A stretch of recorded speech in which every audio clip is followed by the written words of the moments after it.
What is going on, beautiful people? It is Micah J with Porsche 4K, and today we're going to go over one of the most debated topics in the Porsche world: PDK versus a 6-speed manual.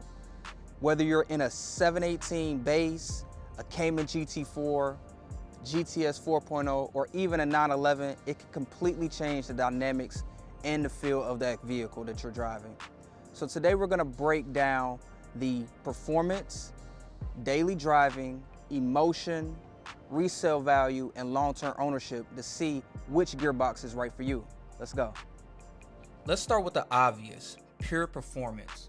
Porsche's PDK is one of the fastest dual clutch transmissions on the planet. Shifts are lightning fast, milliseconds, and completely seamless. With launch control, PDK cars almost always post quicker 0 to 60 times and faster lap times. The car always keeps you in the power band and is brutally efficient. Now for the 6-speed manual. Yes, it's slower, it's no sugarcoating it, but it does deliver a totally different experience. You decide the shift points, you can hold gears longer, rev match your downshifts.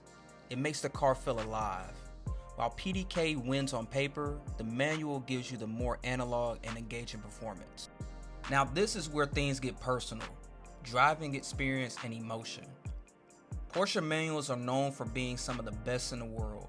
Short throws, mechanical feel, and that perfect clutch weight. Everything just feels connected. Every shift becomes a moment. It's interactive, rewarding, and honestly, it's addicting. Now with the PDK, the emotion comes from precision. The car anticipates your next move. It's like having a race engineer built into the drivetrain.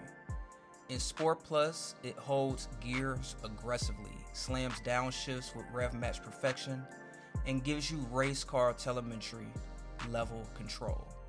So emotionally, manual equals driver involvement, and PDK equals mechanical perfection. If this is going to be your daily driver, the transmission choice matters even more. Everything is effortless with the PDK. Traffic, stop and go, parking garages, all made super simple. And it actually gets slightly better fuel economy. Now with the manual, you're going to work a little harder. It becomes a part of the routine. Some people love that and some people don't. So for daily comfort and convenience, the PDK wins. But if you want every minute behind the wheel to matter and to feel exciting, the manual still holds its own. Now let's get into the hot topic item: track use. On track, there's no question, PDK is the better tool. It's faster, safer, and allows you to focus on lines and braking rather than shifting. Porsche GT cars with PDK often run noticeably quicker lap times. Now with the manual, it's still fun on track. It's super fun actually, but it's more work. Unless you're in sport mode, you have to rev match, heel toe, and plan ahead. It's engaging, but not as fast.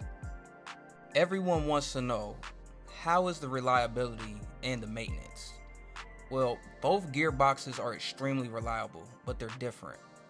The PDK occasionally needs fluid service, which is pricier if major repairs are needed, and a manual clutch replacements over time, but simple and a bulletproof design. The PDK is complex, and repairs can be expensive if something major fails. The manual is a simpler mechanical system. Even if you burn a clutch, it's relatively cheap to fix. Here's a big one a lot of people overlook: resale. Manual Porsches hold their value extremely well, especially in enthusiast models like the GTS 4.0, GT4, and 911 GTS. The manual is becoming more rare, and that exclusivity drives demand. PDK cars sell quicker because the buyer pool is larger, but manuals often stay desirable for enthusiasts.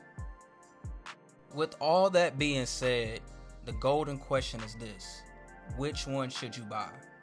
So let's break it down.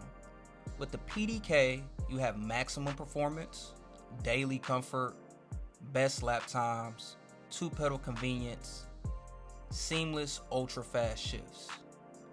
If you want manual, you're gonna get engagement, analog driving feel, better resale, simplicity long term, and a car that feels like a toy and not just a tool. So at the end of the day, both transmissions are incredible. Porsche doesn't build anything mediocre. It just depends on whether you care more about the experience, comfortability, or speed. Well, everyone, if you enjoyed that breakdown and want more Porsche content, car reviews, or overall driving experiences, be sure to hit that like button down below and subscribe. I want to know in the comments as well, are you team PDK or team manual? Honestly, you can't go wrong with either gearbox, but I want to know from you which one you prefer. As always, it is Micah J with Porsche 4K, signing out. Have a good one.